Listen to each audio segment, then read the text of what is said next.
Have you ever wondered what would happen if your heart led you down a forbidden path?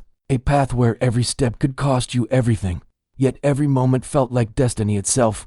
The tale I share with you today is one of such a path, where love bloomed in the harshest winter, between two souls who should never have met. This is the story of a love that challenged the throne itself, a romance that defied not just a kingdom, but the very blood that flowed through its hero's veins. In medieval times, when destiny was written in bloodlines and marriages were forged in political fires, there existed a rare kind of loved one that could bring kingdoms to their knees and change the course of history. Today, we journeyed to the frost-covered kingdom of Ardennes, where war and hunger have left their mark on every stone and soul.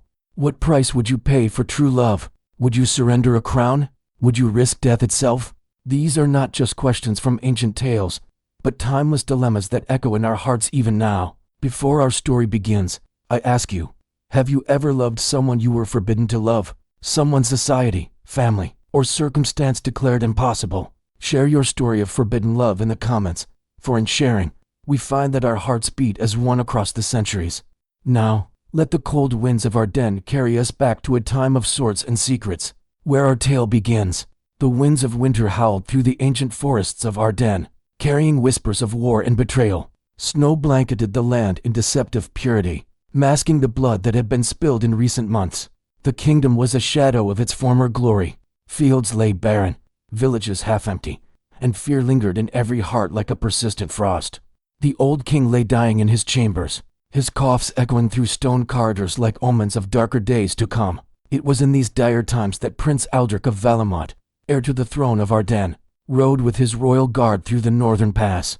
Tall and commanding despite his youth of 25 winters, his golden hair tied back beneath his helm, eyes the color of summer skies scanning the treacherous mountain path. The prince carried vital information, proof of treachery within the royal council, information that could save the kingdom from those who would see it fall from within.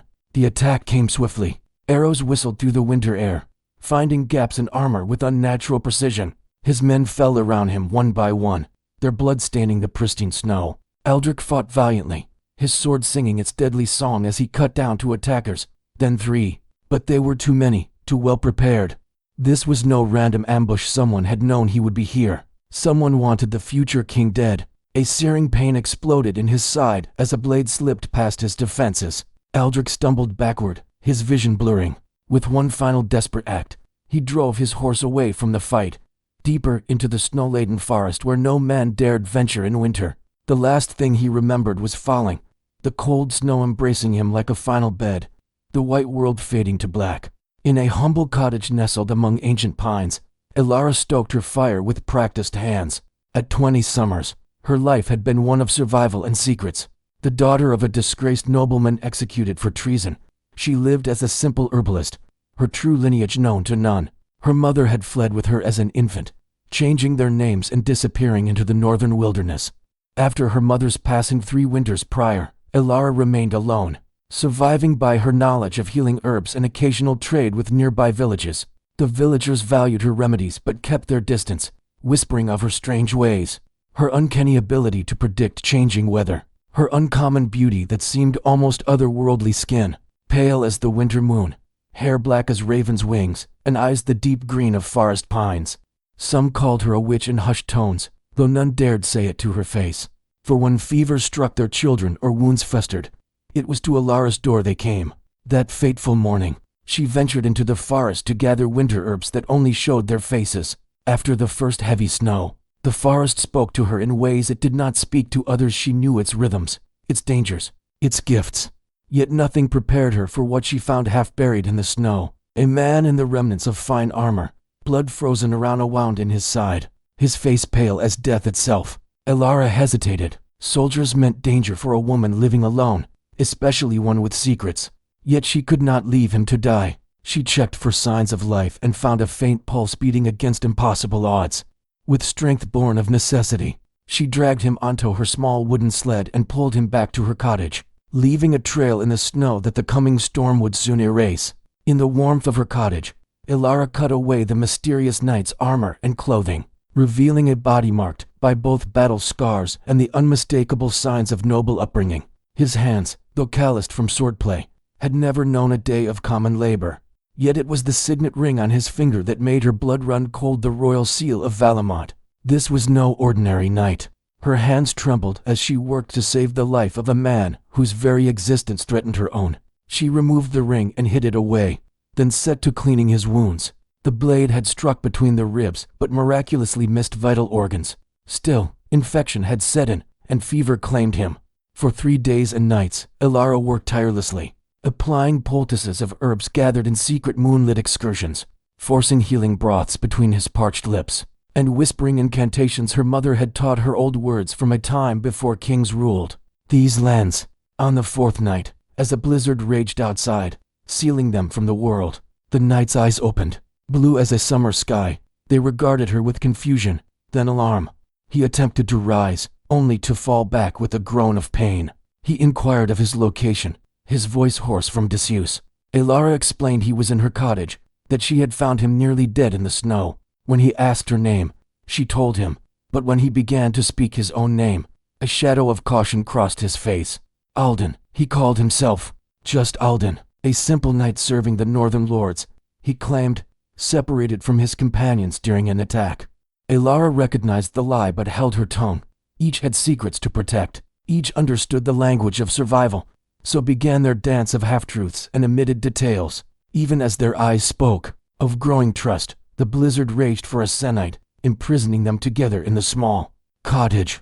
As Alden regained strength, he insisted on helping despite his injury, whittling new herbs containers for her stores, repairing the wooden shutter that had rattled incessantly, teaching her to play an old strategy game with pebbles and a board he carved from a fallen branch. During long evenings by the fire, he told her of distant cities he claimed to have visited as a knight, describing grand cathedrals and bustling markets with such vivid detail that Elara could almost see them. In turn, she shared her knowledge of the forest and its secrets, of stars and their meanings, of healing lore passed down through generations. She spoke of everything except her past, and he asked nothing of it, respecting the boundaries of her silence as she respected his. Yet in that small cottage, as winter raged outside, something fragile and dangerous began to grow between them.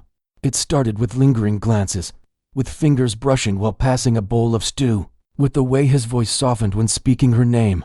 Elara told herself it was mere gratitude from a wounded man, nothing more. But in the depths of night, when his fevered dreams made him call out, it was not glory or battle that his unconscious mind sought, it was her name on his lips. One evening, as Elara redressed his wound, now healing cleanly, Alden caught her hand in his.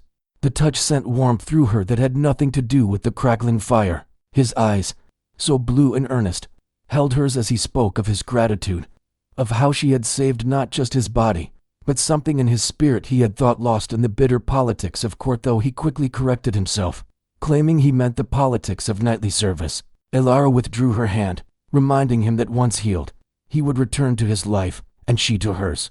Their paths had crossed by chance, nothing more. Yet even as she spoke these sensible words, her heart betrayed her, aching at the thought of his departure. That night, Elara dreamed of a life beyond her small cottage, beyond the secrets and solitude that had defined her existence. She dreamed of a man with summer sky eyes who looked at her not as a witch or a curiosity, but as a woman worthy of love. She woke with tears on her cheeks, knowing such dreams were more dangerous than any blade.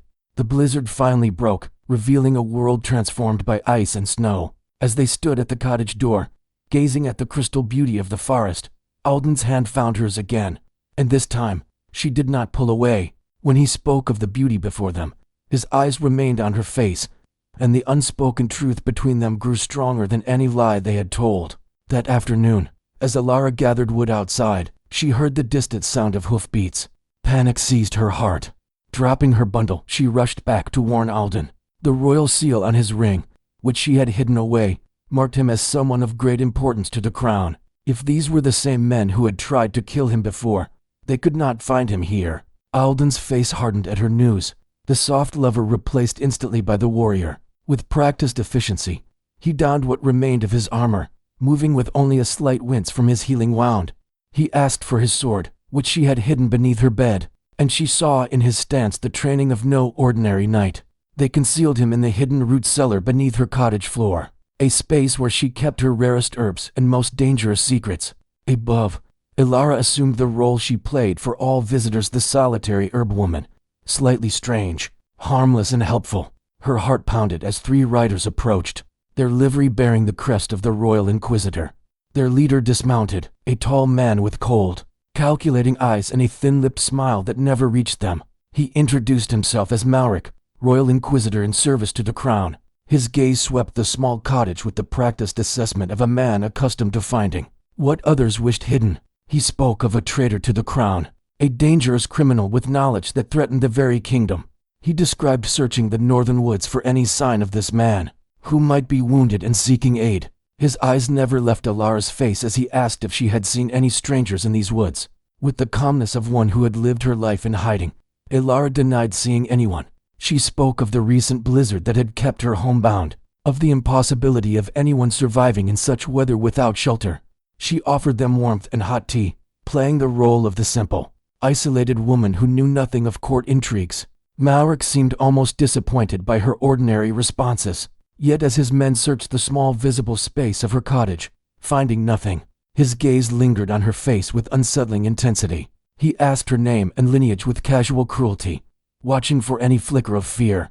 Ilara gave the name she had used since childhood, claiming to be the daughter of a woodcutter who had died years before. She spoke with the rough accent of the northern villages, hiding the educated tones her mother had insisted she maintain in private. Yet something in Malric's eyes suggested he saw beyond her performance. Before departing, he placed a small velvet purse on her table. Gold coins spilled out more wealth than she had seen in years. For information, he explained, should she happen to encounter this traitor to the crown, or hear whispers of his whereabouts, the Royal Inquisitor would reward her loyalty generously. His eyes held a warning as clear as if he had spoken it aloud. Disloyalty would be rewarded quite differently. After they departed, Ilara remained at her door until the sound of hoofbeats faded completely. Only then did she release the breath she had been holding and rush to release Alden from his hiding place. As he emerged, his face was grave, his eyes haunted by something more than the immediate danger. That night, as they sat before the fire, the weight of unspoken truths hung heavy between them. Ilara finally revealed the royal signet ring she had removed from his finger, placing it on the table between them like a challenge. No simple knight carried such a thing, she observed quietly. The silence stretched long before he finally reached for the ring, turning it in the firelight.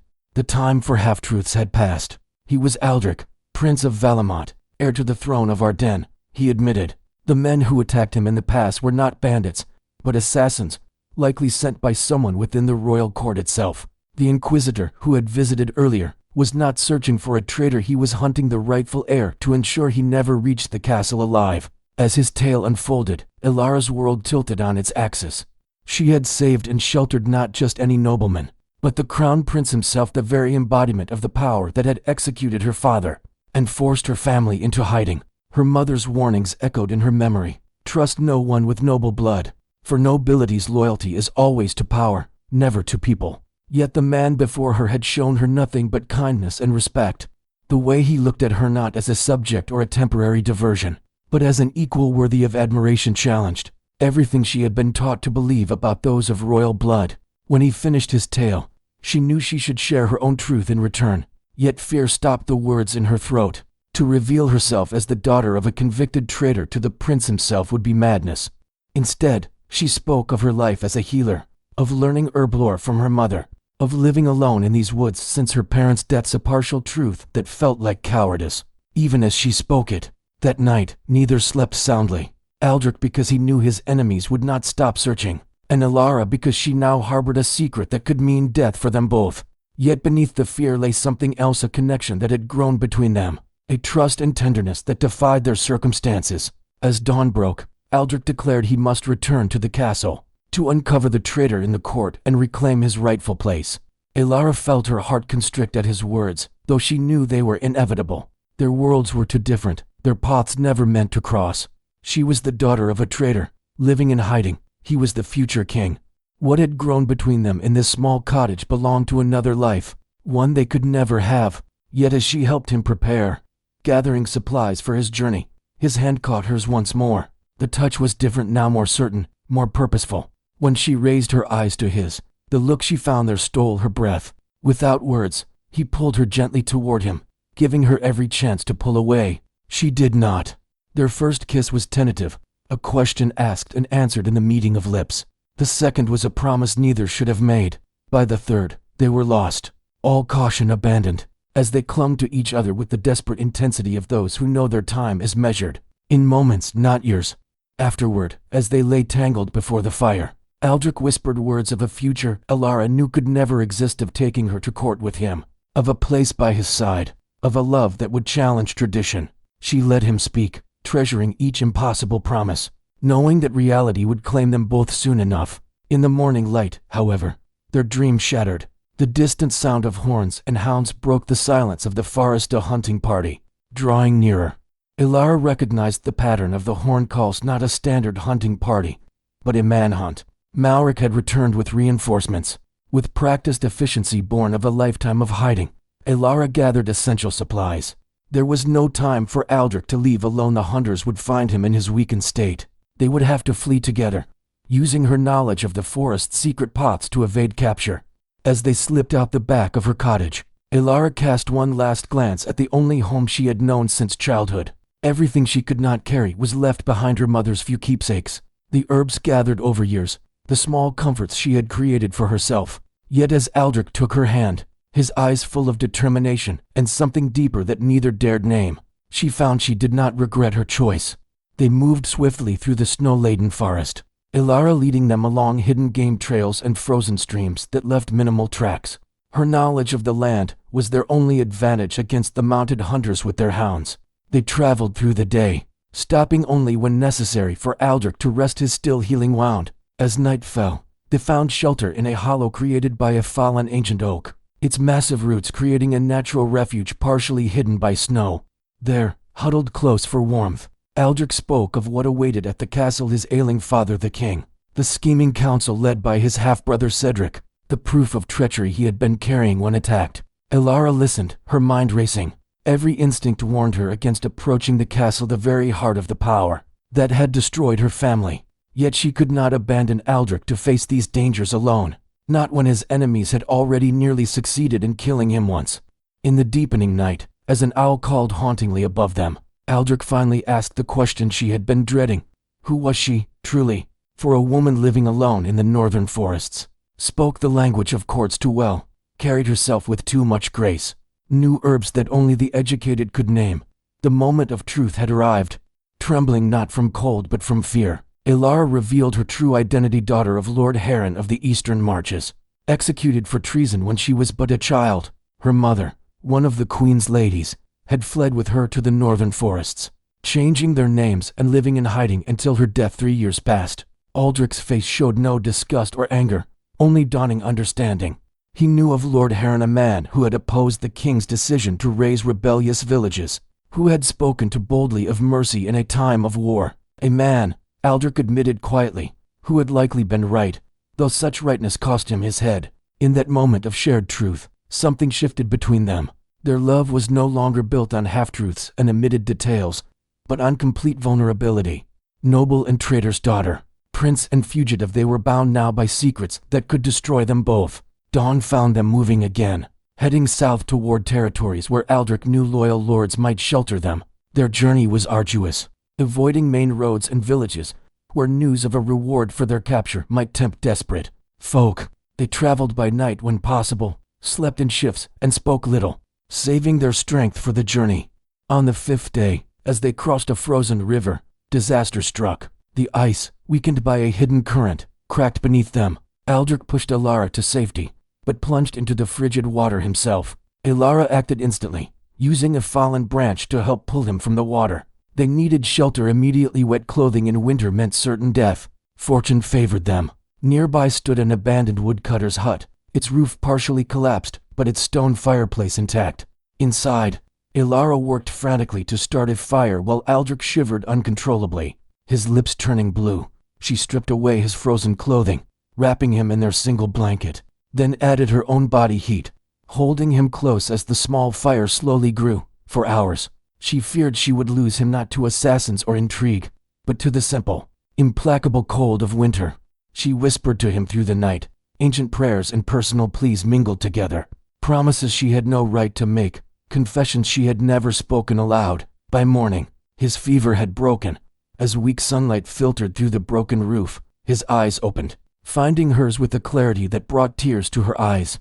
His first words were not of his own survival, but concern for her. Had she slept? Had she eaten? In that moment, Elara knew with certainty what her heart had only suspected before. She loved this man, beyond reason or caution. They remained in the woodcutter's hut for 2 days, allowing Aldrich to regain strength. During this time of enforced rest, they spoke of their childhoods, his as the young prince trained from birth for leadership, hers as the hidden daughter of a traitor, educated in secret by a mother determined she would know her heritage even if she could never claim it. On their 8th day of travel, they encountered their first village. Keeping to the edges, Elara ventured into the local tavern alone, hoping to learn news while Aldrich remained hidden in the forest. What she heard chilled her blood. King Ravener had fallen into a coma, unlikely to wake. Prince Aldrich was declared dead, his body supposedly found and identified, though none had seen it save the royal inquisitor. Lord Cedric, the king's legitimized bastard son, was named regent until the council could determine succession. When she returned to Aldrich with this news, his face hardened with determination. The false report of his death was both danger and opportunity. His enemies believed him gone, which might allow him to approach the castle undetected. But it also meant that Cedric now had control of the royal guard and the council. They would need allies before confronting such power. Their path took them further south, toward the lands of Lord Thorn, an old friend of Aldrich's father who had withdrawn from court years ago, after disagreements with the council. If anyone would shelter them and help them gather support, it would be the gruff but honorable old lord. They traveled for 3 more days, their supplies dwindling. Game was scarce in winter, and they dared not approach villages again after hearing of the substantial reward offered for information leading to the capture of a dark-haired witch, who had allegedly enchanted and kidnapped a royal guard. On the evening of the 3rd day, as they made camp in a small cave, the sound of approaching horses froze them in place. Too many for them to fight, too close to flee. Aldrich pushed Elara deeper into the cave, drawing his sword despite his still weakened state, prepared to sell his life dearly to protect her. The riders that appeared were not royal guards or inquisitors' men, but rough-looking fighters bearing no insignia, led by a woman with a scarred face and calculating eyes. She dismounted, approaching the cave entrance with the confidence of a predator who knows its prey is cornered. As dawn broke over the mountain camp, Elara made her decision. She would not tell Aldrich about the child that might be growing within her not yet. Such news would only cloud his judgment at a time when clarity was most needed. Nor would she speak of Leora's true intentions, for they needed these allies, dangerous though they might be. Instead, she would watch, wait, and protect the man she loved in the only ways she knew how. The following days brought a flurry of activity. Messengers rode out to contact lords still loyal to the old king, carrying tokens that would prove Aldrich lived. The prince spent long hours with Leora and her captains, planning their approach to the capital. Elara assisted by creating maps from memory of the northern territories, while using her healing skills to tend to the band's sick and wounded. Yet as she moved among them, Elara sensed the growing danger. Leora's followers spoke not of restoring rightful rule, but of vengeance against nobles who had wronged them. Many bore scars, physical and otherwise, from the harsh justice of Ardennes courts. Their loyalty was not to Aldrich but to Leora's vision of a transformed kingdom. On the 7th day, scouts returned with alarming news. The royal inquisitor Malric had somehow tracked them to these mountains, and approached with a substantial force. They had perhaps a day before they would be discovered. Leora advocated for an ambush strike first, eliminate the threat. Aldrich, however, saw opportunity where she saw danger. If they could capture Malric rather than kill him, the prince argued, they could learn who had orchestrated the original attack, perhaps even turn him to their cause through the proper incentives. Leora's eyes narrowed at this show of mercy she clearly viewed as weakness, but she acquiesced to his plan with a bow that seemed more mocking than respectful. That night, as Aldrich finally slept after days of ceaseless planning, Elara slipped from their tent to find Leora alone by the dying campfire. The scarred woman showed no surprise at her appearance, as though she had been waiting. Their conversation began with veiled implications and grew into clear understanding. Leora had not saved them out of loyalty to the crown. She sought to use Aldrich as a tool for her revolution. Once his legitimacy helped rally support and overthrow Cedric, she intended to reveal the corruption of the entire noble system. The prince who refused to embrace her vision of complete upheaval would become just another obstacle to be removed. When Alara protested that Aldrich was different, compassionate, just, committed to reform, Leora laughed bitterly. All princes spoke of justice until power filled their hands, she said.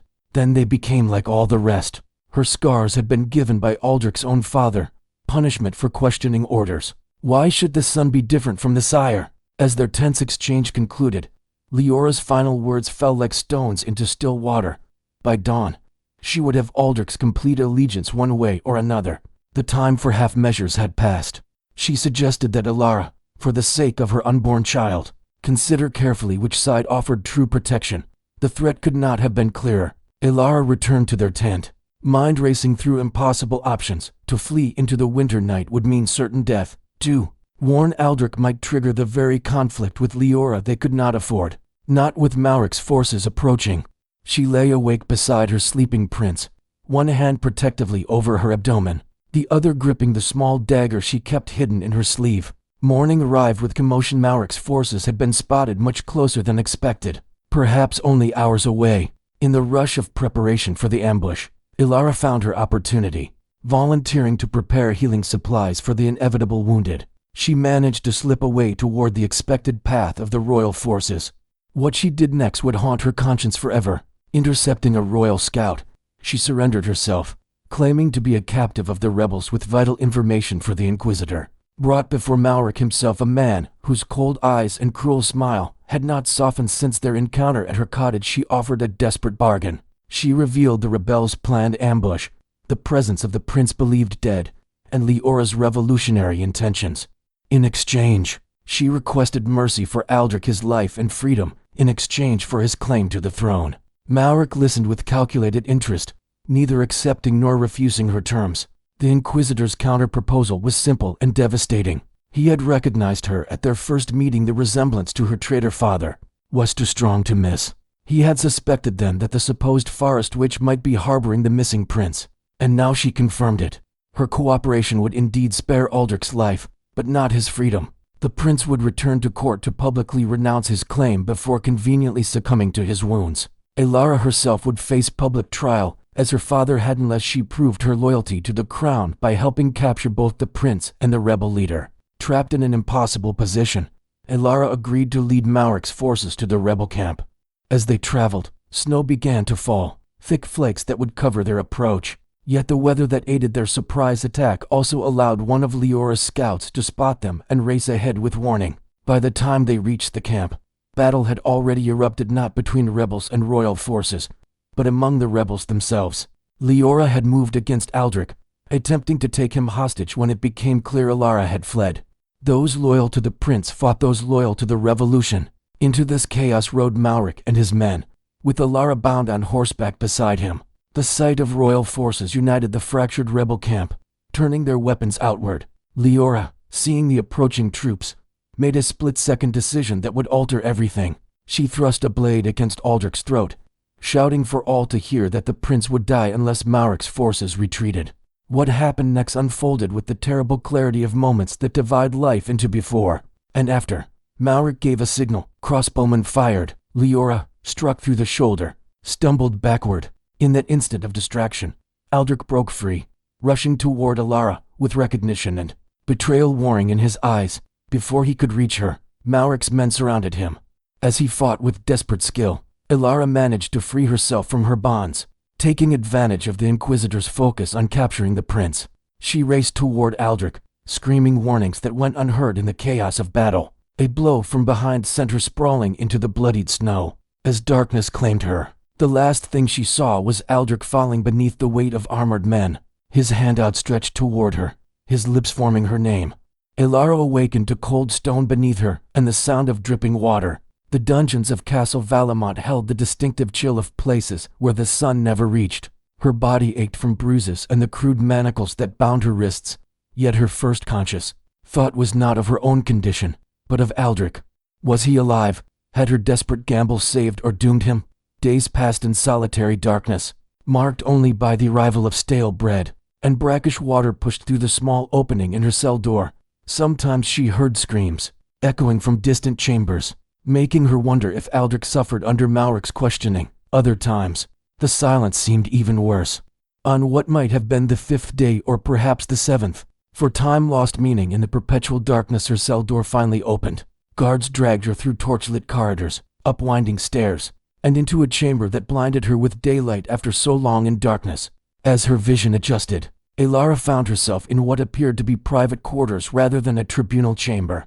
Rich tapestries adorned the walls, a fire blazed in a massive hearth, and standing before it was Malric, looking not like an inquisitor now but like the nobleman he was, dressed in velvet and fur. He explained her situation with the detached interest of a man discussing livestock. She would be tried for witchcraft, consorting with traitors, and for being the daughter of a convicted traitor who had hidden her identity, all capital crimes. The trial was a formality, the outcome predetermined. However, alternatives existed for those intelligent enough to recognize opportunity. Aldrich lived, Malric revealed, though his condition was precarious.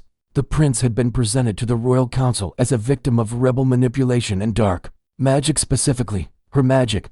This narrative served the council's purposes, explaining both his disappearance and any inconvenient statements he might make about traitors. Within the court, once he publicly renounced his claim in favor of his half-brother Cedric, he would be permitted to live out his days in comfortable exile, unless, Malric suggested with calculating eyes, Elara preferred to see him executed alongside her. For a man who attempted to reclaim his throne by force, with rebel allies, could hardly expect mercy. The Inquisitor's offer slithered between them like a venomous serpent. Confess to witchcraft. Confirm that she had enchanted the prince and manipulated him into joining the rebels. In exchange, her death would be quick rather than the prolonged agony of burning, and Aldrich would be spared. Refuse, and both would die. Aldrich publicly branded a traitor. She as a witch, with the bitter taste of defeat in her mouth. Elara agreed. What choice remained when Aldrich's life hung in the balance? Malric smiled, a cold expression that never reached his eyes, and informed her that her public confession would take place the following day, after which she would have one night to prepare her soul before execution. As guards led her back to her cell, Elara caught a glimpse through a high window of the castle courtyard below. There, surrounded by guards but dressed as befitted his station, walked Aldrich. He moved slowly, favoring one leg, his face pale but proud. For a brief moment, she allowed herself the luxury of relief. He lived. Whatever happened to her, he would survive. That night, curled on the damp straw of her cell, Elara finally permitted herself tears, not for her approaching death, but for the child she now knew with certainty grew within her. A child who would never draw breath, never know its father's face, never see the sun. She whispered apologies to this unborn soul, asking forgiveness for the choices that had led them both to this dark end. Sleep eventually claimed her, bringing dreams of snow-covered forests and a cottage where love had briefly flourished against all odds. She awakened to the sound of her cell door opening once more. Instead of guards, a hooded figure slipped inside, moving with quiet urgency. When the hood fell back, Elara gasped at the face revealed in the dim light. Leora, alive despite the crossbow bolt Elara had seen strike her. No time for explanations, the scarred woman whispered. The changing of the guards provided only minutes. Leora pressed a small vial into Elara's hand. Poison, she explained, quick and painless. Not for Elara herself, but for Malric. The Inquisitor would visit that night to extract final details for her confession. Once he drank the poisoned wine, Leora's people would create a distraction allowing them to escape. Aldrich was already being moved to a secure location outside the castle walls. When Elara asked why Leora would risk everything to save them after her betrayal at the camp, the rebel leader's answer was simple and unexpected. She had seen the truth in Aldrich's eyes as he fought to reach Elara despite her apparent treachery. Such love deserved a chance, she said. Besides, she added with grim humor, revolutionaries needed symbols. What better than the tragically star-crossed lovers who defied a corrupt kingdom? Before departing, Leora revealed one final, devastating piece of information. Lord Cedric, Aldrich's half-brother and rival for the throne, was not just manipulating events from the shadows. He was also the Inquisitor's master, the architect of both the original ambush and the current scheme to force Aldrich's renunciation. More shocking still was the reason behind his hatred. Cedric was not just the king's legitimized bastard as commonly believed. He was the son of the king and Lady Morales of House Eastwind, Elara's mother, from a time before her marriage to Lord Heron, which meant Cedric was Elara's half-brother. And if Elara shared a mother with Cedric, and Cedric shared a father with Aldrich. The implication struck Alara like a physical blow. She and Aldrich shared blood not directly, but through their siblings. Their love, already forbidden by class and circumstance, now faced the ultimate taboo. The child she carried would be born of a union the church would condemn as incestuous, even if distantly so. As Leora slipped away with a promise to return before dawn, Alara sank to her knees in the darkness, the poison vial clutched in her trembling hand. The impossible choice before her had grown even more unbearable. To escape with this knowledge meant living a life built on a foundation the world would view as abomination. To remain meant certain death. Yet somewhere in the darkness of that cell, as tears dried on her cheeks, determination hardened within Alara's heart. The world had taken everything from her: her father through execution, her mother through grief, her home through necessity. It would not take this love, complicated and condemned though it might be. It would not take the child that grew within her, innocent of the tangled bloodlines that created it. When Malric came to her cell that night, a single torch illuminating his cold features, Alara was ready. She played the role he expected: broken, desperate, willing to confess anything to ensure a quicker death. She accepted the cup of wine he magnanimously offered, then watched as he poured one for himself. Their conversation circled around the details of her planned confession, the public spectacle it would create, how it would cement Cedric's position as rightful heir. As he spoke, Alara maintained the pretense of defeated acceptance while watching for her opportunity. It came when Malric turned to examine a parchment he had brought: the confession she would sign. In that moment of distraction, Alara emptied the vial's contents into his wine cup. What happened next would replay in her nightmares for years to come. As Malric raised the cup to his lips, a commotion erupted in the corridor outside: shouts, the clash of steel, running footsteps. The Inquisitor paused, cup poised, his suspicious nature instantly alert. The cell door burst open. Guards stumbled in. Speaking of an attack, rebels infiltrating the castle. Malric set down his untouched wine, barking orders, his hand moving to the sword at his hip. In the confusion, more figures pushed into the small cell, Leora among them, blood streaming from a fresh wound on her temple. The plan had gone awry. They had been discovered too soon. Fighting erupted in the confined space. Alara pressed herself against the wall, defenseless without a weapon. She saw Leora engaging Malric, the rebel's desperate skill against the Inquisitor's cold precision. Blood spattered the stone walls as guards and rebels alike fell. Then, impossibly, another figure fought his way into the cell: Aldrich, moving with the grace of a trained warrior despite his injuries. His eyes found Alara's across the chaos, relief and determination clear in his gaze. What followed was a blur of violence and desperate action. Somehow, they fought their way from the dungeons, through torchlit corridors, past scattered resistance. Leora fell behind, holding a narrow stairway against pursuers, buying them time with her life. They emerged into a courtyard where horses waited. Behind them, alarm bells began to ring throughout the castle. As Aldrich helped Alara mount, his hands steady despite the blood that stained them, she knew she must tell him the truth Leora had revealed about Cedric, about their shared blood. Yet the words died in her throat as she looked into his eyes, filled with such trust and love despite all that had happened. Later, she promised herself as they rode through the castle gates and into the darkness beyond. Later, when they were safe, when choices could be made with clear hearts rather than in the chaos of flight. They rode through the night, avoiding main roads, pushing their mounts to the limit of endurance. By dawn, they reached the rendezvous point. Leora had established a small fishing village on the coast where a boat waited to take them across the narrow sea to the free cities. As they waited for the tide to turn, hidden in a fisherman's hut that smelled of salt and old nets, Aldrich finally spoke of what had happened during their separation. He had awakened in the castle, wounded but treated with the deference due his rank. His half-brother Cedric had come to him with a proposition: renounce the throne, agree to exile, end life, refuse, and watch as Alara burned as a witch. For Aldrich, the choice had been simple. A throne meant nothing compared to her life. He had agreed to Cedric's terms, planning to find some way to save her once his freedom of movement was less restricted. He had not counted on Leora's network of spies and sympathizers within the castle itself, nor their plan to free them both. As he spoke, Alara's guilt deepened. The time had come for truth, all of it. Starting with the child that grew within her, she revealed everything. Her bargain with Malric, born of desperation to save Aldrich's life, Leora's revelation about Cedric being her half-brother, and the inescapable conclusion about their own blood connection, distant but real. Aldrich listened in silence, his face unreadable in the dim light of the fisherman's hut. When she finished, tears streaming down her face, she waited for his disgust, his rejection. What man, let alone a prince, would want a woman whose love made him party to such a taboo? His response, when it finally came, stole her breath. Reaching for her hand, he spoke words that would echo through her heart for the rest of her days. Even if blood connected them through their siblings, their souls had recognized each other from the first moment in that snow-covered cottage. Such recognition transcended the arbitrary rules of men and even the laws of nature itself. If their love was a sin, then he would bear that sin gladly, for a world that would condemn such a bond was already broken beyond repair. As for the child, his expression softened as he placed his hand gently on her abdomen. This new life was innocent of the complicated circumstances of its creation.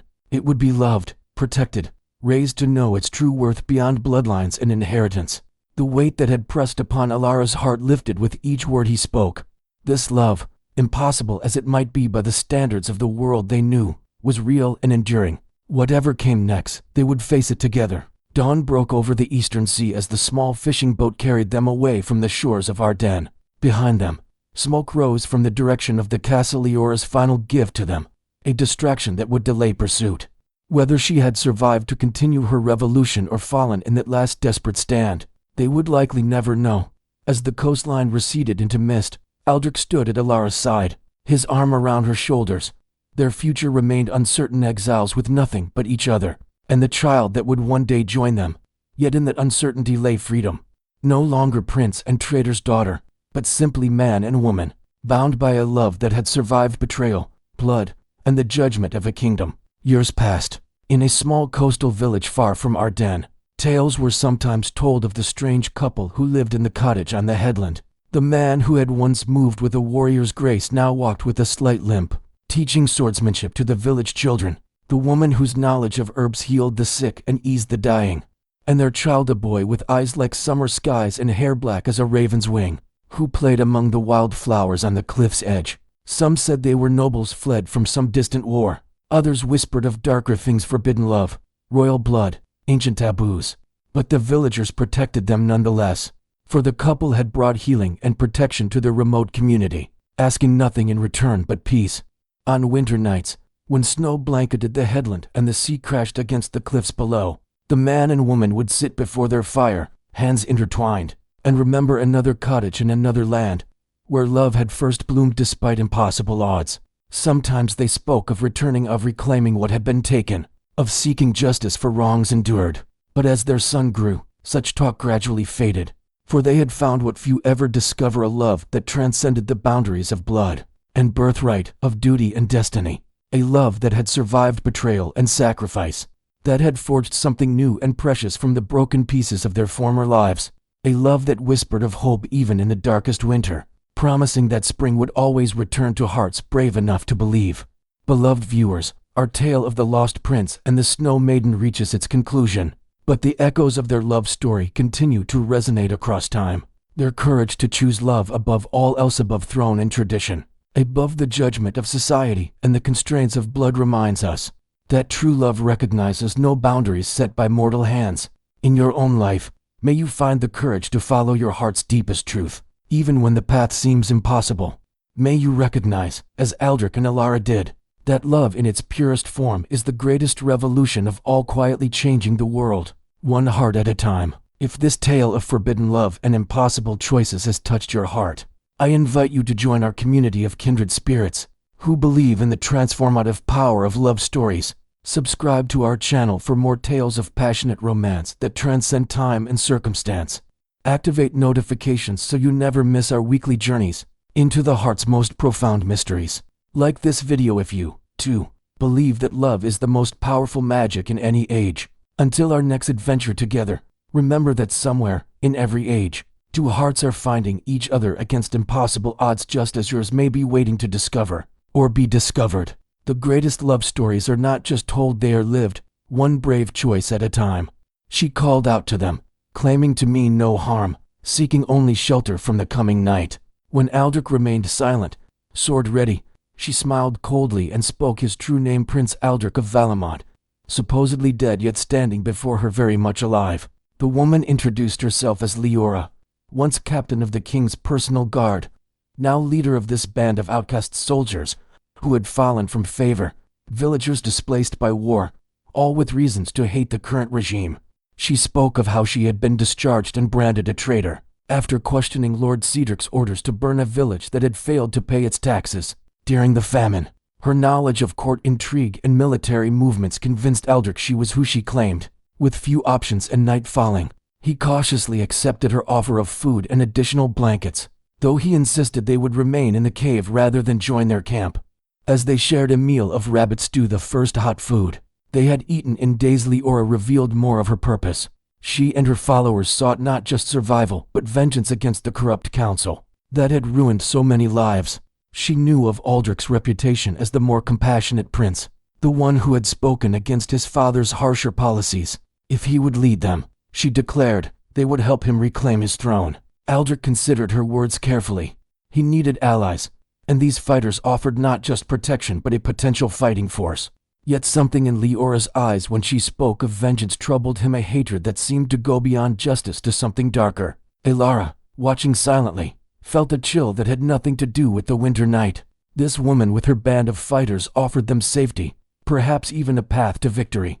But her intensity, the way she looked at Aldrich with a mixture of calculation and something almost like hunger, awakened a wariness in Elara's heart. That night, as they lay close for warmth in their small cave, Leora's people keeping watch outside, Elara finally spoke her fears. This alliance felt dangerous. She whispered, vengeance was a path that corrupted even the most noble intentions. If Aldrich reclaimed his throne through bloodshed and revenge, what kind of king would he become? Aldrich held her close, admitting his own doubts. Yet what choice did they have? Two people alone could not stand against the power Cedric now wielded. Sometimes, he murmured against her hair, one must make difficult alliances to achieve the greater good. In the gray light before dawn, Elara woke feeling ill. She slipped outside, away from Aldrich's warmth, and emptied her stomach behind a nearby tree. As she straightened, wiping her mouth, a terrible realization dawned. Her monthly bleeding was late, very late. With all the chaos and danger, she had not noticed until now. She placed a trembling hand on her abdomen, counting backwards through the days.